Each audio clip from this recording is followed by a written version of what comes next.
Lagyan mo ng asin.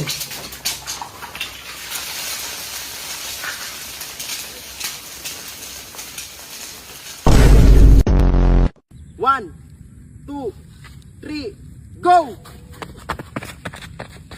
Uy! Pati ka ba tumatakbo? Hindi pa naman go eh. Sinabi ko, go na. Tumakbo na sila. Ikaw na lang natira dyan eh. Ang sabi mo, 1, 2, 3, go! Eh, pangapat ako! Uy, tira! 1,000! 2,000! Tatlo. Baliw. Nababaliw na to. Pinupulot yung dahon. Ay, grabe, ang daming pera. Grabe, ang dami.